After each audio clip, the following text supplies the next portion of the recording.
ল্যাঙ্গুয়েজটা বের করো এখন।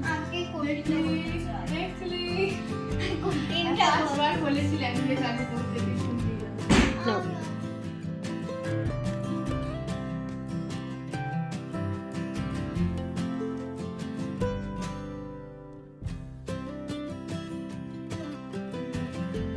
হ্যালো এভরিওয়ান, আমি পিয়ালি। আমার নতুন একটি ব্লগে তোমাদের অনেক অনেক স্বাগত। আজ সকাল সকাল চলে এসেছি ঘরের পেছনে কতগুলো ডাটা হয়েছে সেখান থেকে ডাটা তুলতে। ভাবছি আজকে এই ডাটা দিয়ে মাছের ঝোল করব পাতলা করে। তো যেই ভাবা সেই কাজ, চলে এসেছি ডাটা তুলতে। আর আমার সাথে মেয়েরাও চলে এসেছে। আসলে আজকে তো ইন্ডিপেন্ডেন্স ডে, তো ওদের যেহেতু স্কুল ছুটি তাই আমার পেছন পেছন আজকে ঘুরছে। তো আমি আজকে এই কটা ডাটা তুলে নিচ্ছি।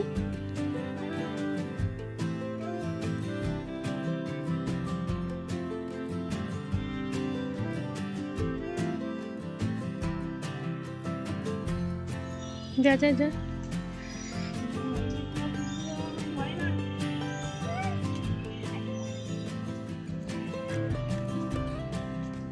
আর এই দেখো গাছগুলোতে কিন্তু আজকে একদম ফুলে ফুলে ভরে গেছে। দুটো গাছেই খুব সুন্দর ফুল হয়েছে, একদম ফুলে ভরা, দেখতেও ভারী ভালো লাগছে। আর এই যে দুধটা গাছে অনেকদিন পরে ফুল ফুটেছে, মাঝখানে কিছুদিন ফুটছিল না, কেন কে জানে। তো আমি এদিকে ডাঁটাগুলো নিয়ে এসে এবার ধুতে নিয়ে চলে এসেছি, কারণ যেহেতু কাদা থেকে তুলেছি, প্রচণ্ড কাদা এর মধ্যে। এগুলো না ধুলে ঘরে ঠিক নিয়ে যাওয়া যাবে না, তাহলে সারা ঘর কাদা কাদা হয়ে যাবে।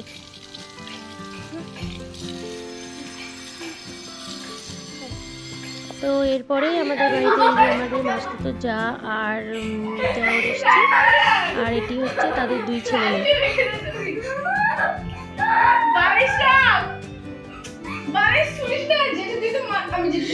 সবাই আগে বন্ধু হয়ে শত্রু হয়ে গেছে।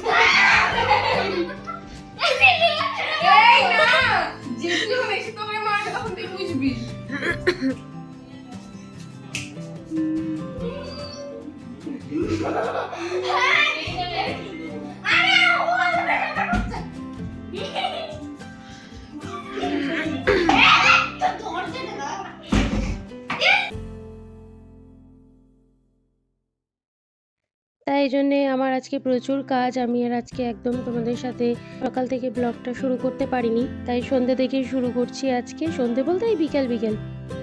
তো সকালে তো মাছ নিয়ে এসেছিল, সেটা আমি ডাটা দিয়ে তখনই করে নিয়েছি।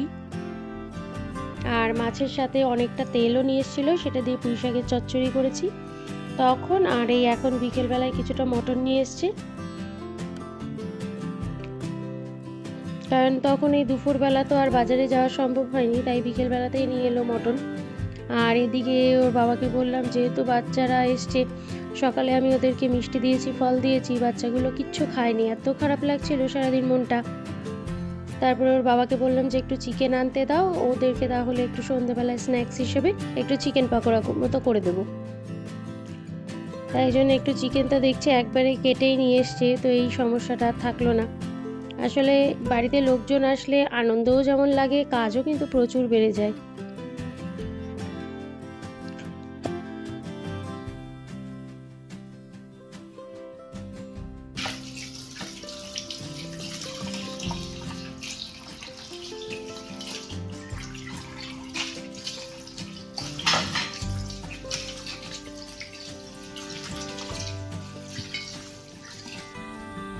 তা আমি যাব ঘরদোর গোছাতে। দুপুরবেলায় আমরা একটু রেস্ট নিয়েছিলাম, তার জন্য ঘরদোর অগোছানো হয়ে রয়েছে। তো এদিকে চিকেন পাকোড়াটা করার জন্য তো আমাকে কিছুক্ষণ ম্যারিনেশনের জন্য সময় দিতে হবে। তাই জন্য আমি আগেই চিকেনটার মধ্যে একটু সয়া সস, একটু ভিনিগার, একটু আদা রসুন বাটা, নুন আর লঙ্কার গুঁড়ো দিয়ে এটাকে আমি এখন একটু ম্যারিনেট করে রাখবো।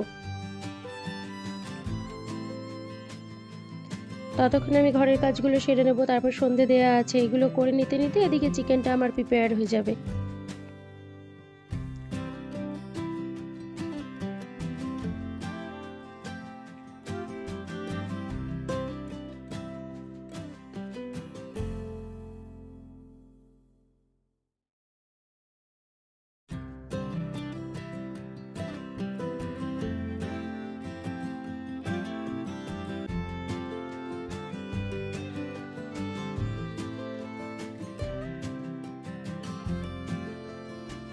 চলে এসেছে এই যে ডিভানটায় প্রায় কি করবে, ওই যে ছোট্ট বিড়ালটা তোমরা দেখেছো নিশ্চয়ই, সেই বিড়ালটা প্রায় পটি করে। আর এই আমাদের চাদর তুলে ফেলতে হয়, তো এখন এই চাদরগুলো এতে ঘরদোর পরিষ্কার করে ফেলি।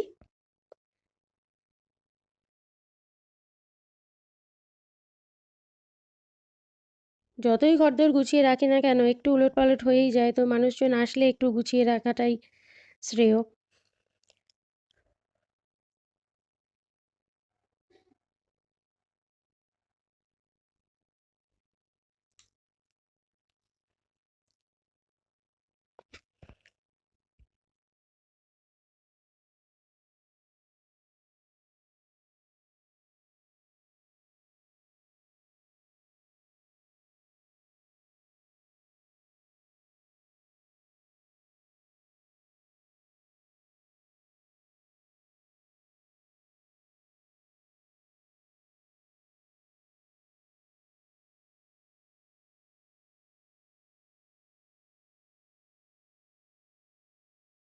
তো আমি মোটামুটি এই ঘরটা গুছিয়ে নিয়েছি, আর এদিকে পরি এই ঘরটা গুছাচ্ছে।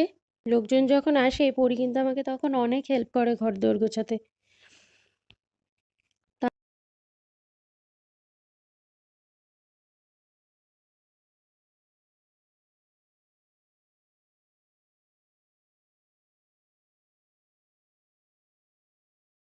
আবার মোটামুটি ঘরগুলো গোছানো কমপ্লিট হয়ে গেছে।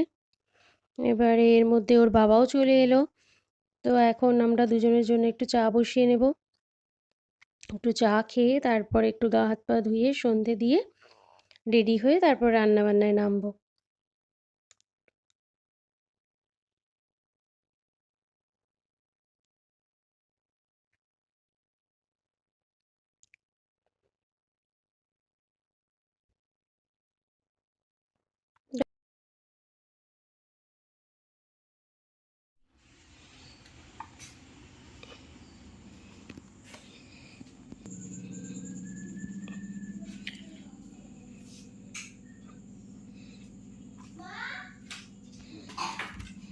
বলো, কোনটা পড়বো? ল্যাঙ্গুয়েজটা বের করো এখন। আগে কোনটা বলতে চাই? দেখলি কোনটা পাঁচবার বলেছি ল্যাঙ্গুয়েজ আগে পড়তে, তুই শুনলি না। নাও, এসএসটি পড়বে? আচ্ছা, তাহলে এসএসটির সমস্ত চ্যাপ্টারের আগে কোয়েশ্চেনগুলো পড়ো। কি কষ্ট, ওদের বলেছিলাম ল্যাঙ্গুয়েজটা আগে কর, শুনলি না? বড়দের কথা শুন। এখন প্রায় 7টা মতো বাজে। এখনই যদি রান্না বসিয়ে দিই তাহলে ওরা আস্তে আস্তে আমার রান্না বান্নাগুলো হয়ে যাবে, আর তখন ওরা এলে আমাকে আর রান্নাঘরে ব্যস্ত থাকতে হবে না। আসলে ওরা এসেছে অনেক দিন পর, প্রায় 3 বছর পরে, তো ওদের সাথে এই 3 বছরের গল্প জমে আছে, সেই গল্প গুজবগুলো করবো। তখন যদি আমি রান্নাঘরে সময় নষ্ট করি তাহলে ওদেরও ভালো লাগবে না, আমারও ভালো লাগবে না। তো মটনটা আগে আমি একটু সিটি দিয়ে নেব, একটু নুন হলুদ দিয়ে একটু সিটি দিয়ে নেব, জাস্ট একটা।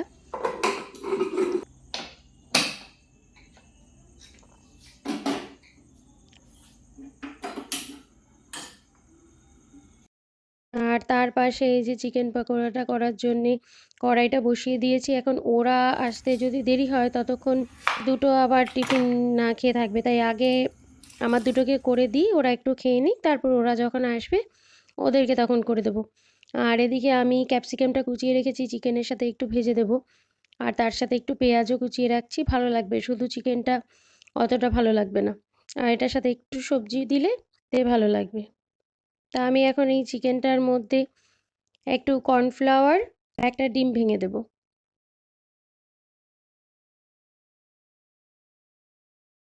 দিয়ে ভালো করে মেখে তারপর এটা পাকোড়ার মতো করে ভেজে নেব।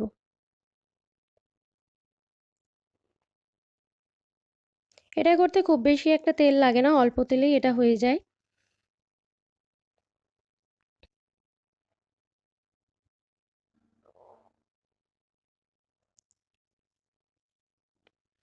তা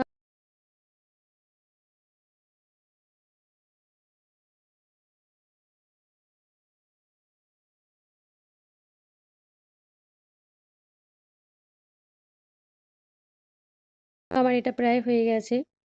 এবার এগুলোকে তুলে আমারগুলোকে দিয়ে দিই, নইলে ওদের তো চিকেনের গন্ধ যেই শুনেছে ওদের আর ভালো লাগছে না। এদিকে ওরাও আসছে না, গেস্টরাও আসছে না, সেটাও ভালো লাগছে না। আর এদিকে চিকেনের পাকোড়া হয়নি, সেটাও ভালো লাগছে না। গেস্ট আসবে বলে পরিরোহী বিকেল থেকেই আজকে পড়তে বসে গেছে, কারণ সামনে পরীক্ষা, পড়াটা তো মিস দেওয়া যায় না।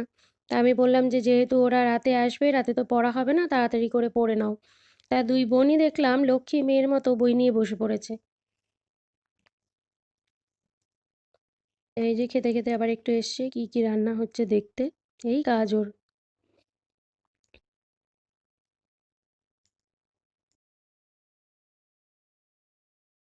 এবার আমি মাটনটা বসিয়ে দিই, মাটনের আলুগুলো ভাজতে দিয়ে দিয়েছি। আমার এদিকে মাটনের সিটিটাও পড়ে গেছে, একটাই সিটি দেবো, বেশি দেবো না। এর আগে মশলা করেছি, আদা আর রসুনটা পেস্ট করেছি, এখন এটার মধ্যে একটু কাঁচা লঙ্কা দিয়ে দেবো, কারণ তখন পকোড়ার জন্য আমি কাঁচা লঙ্কা দিইনি, বাচ্চারা খাবে যেহেতু। তো এখন এটার মধ্যে একটু কাঁচা লঙ্কা দিয়ে দেবো। আজকে কাঁচা লঙ্কাতেই করব, শুকনো লঙ্কা দেবো না। আর একটু কালারের জন্য অল্প একটু লঙ্কার গুঁড়ো দেবো। আলুটাও ভাজা কমপ্লিট, আলুটা খুব সময় নিয়েই একটু ভেজেছি, কারণ যেহেতু মটনটাকে তো আর পরে সিটি দেবো না, আলুটাকে এখনই সেদ্ধ হয়ে নিতে হবে, তাই একটু ধৈর্য ধরেই ভেজে নিয়েছি আলুটাকে। হাতে অনেক সময় আছে, আর পাশে ওই যে ভাতও বসিয়ে দিয়েছি। এর দিন হলে একটু দেরি করে বসাতাম, আর যেহেতু গরমের দিন, ওই জন্য আগে আগেই বসিয়ে দিলাম। আমি কড়াইতে পেঁয়াজ কুচিগুলো দিয়ে দিই, এটা ভাজা ভাজা হতে থাকুক।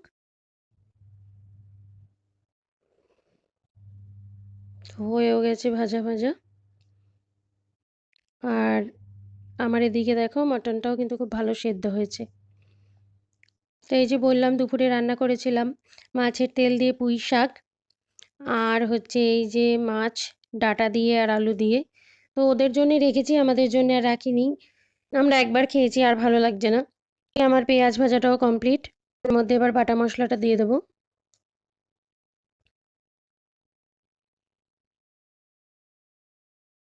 তার সাথে গুঁড়ো মশলা, হলুদ লঙ্কার গুঁড়ো, এটুকুই জাস্ট দিয়ে মশলাটাকে ভালো করে কষিয়ে তারপর মাটনগুলো দিয়ে দেবো।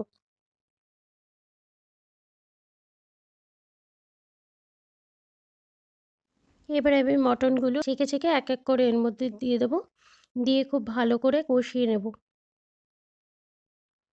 একটু ঢেকে ঢেকেই কষাবো।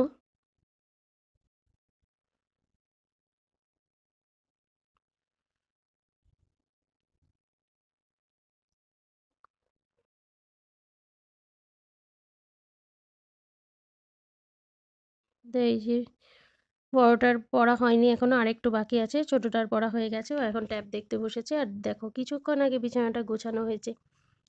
এরা বিছানায় উঠলে আর বিছানার অবস্থা ঠিকঠাক থাকে না।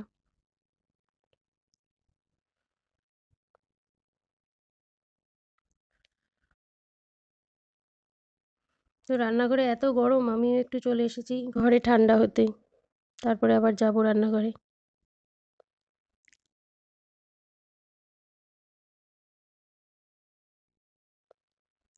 তো এদিকে আমার মটনটা কিন্তু খুব ভালো করেই কষে গেছে।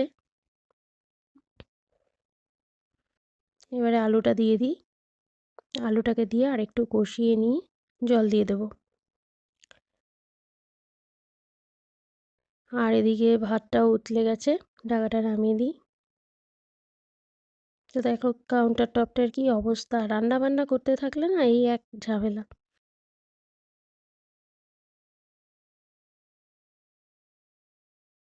তো রান্নাটাও আমার হয়ে গেছে, কালারটা কিন্তু ভালোই এসেছে, সেন্টটাও ভালোই বেরিয়েছে। তো এদিকে আমার মটন কমপ্লিট, আর এগুলো কাটাকাটি রয়েছে, চিকেনটা রেডি, ওরা এলে ভেজে দেবো। ভাত হয়ে গেছে, আর এই ময়লাগুলো এখন আর ফেলবো না, রাত হয়ে গেছে, কাল সকালে ফেলে দেবো। আর রান্নাঘরের যে অবস্থা, এখন কিছু গোছাবো না, ওরা আসবে খেতে ফেতে দেবো, তারপরে একবারে পয় পরিষ্কার করব। তো এই যে ওরা চলে এসেছে, ওদের আসার কথা ছিল সন্ধে 7টা সাড়ে 7টা নাগাদ, সেখানে ওরা এসেছে 9:30টার সময়। এখন বলো কি করব এদের নিয়ে। তো এদের নিয়ে একটু গল্পগুজব করি, তারপর আবার তোমাদের সাথে কথা বলছি। খাওয়া দাওয়া হয়ে গেছে, খেলাধুলা কমপ্লিট, এখন যাওয়ার টাইম। এরা এখন ছবি তুলবে, কিন্তু এই যে ছোটোজন, এটা হচ্ছে দেওরের ছেলে, এ রুহির থেকে 1 বছরের ছোট। আর ওই যে দেওরের মেয়ে দেখলে তোমরা, ও পরীর থেকে 3 মাসের বড়, পিঠাপিঠি আর কি।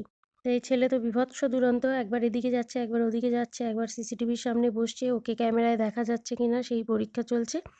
আর এদিকে এই তিনটে যেহেতু মেয়ে, এই তিনটের খেলার জুড়ি একরকম, আর ও ছেলে, ও তো দুরন্ত, ও কি আর এদের মতো বসে খেলবে, তাই ও দৌড়াদৌড়ি করে বেরোচ্ছে। এই যে এখন যাবে, যাওয়ার সময় মন খারাপ সবারই। রুহি বলছে ওদের থেকে যেতে, যেহেতু ওরা এতদিন পরে এসেছে তাই নাকি পার্টি অল নাইট হবে। আর এই যে রুহির এই খেলনাটা নিয়ে কাড়াকাড়ি, ও নিয়ে যাবে, রুহি দেবে না, এই নিয়ে কাড়াকাড়ি চলছে। তো ওরা এখন বেরিয়ে যাচ্ছে। আজকে ব্লগটা এখানেই শেষ করছি। ধন্যবাদ তোমাদেরকে ধৈর্য ধরে আমার ব্লগটা দেখার জন্যে। যদি তোমাদের ভালো লেগে থাকে তাহলে লাইক কমেন্ট অবশ্যই করো। আর ততক্ষণ সুস্থ থেকো, ভালো থেকো।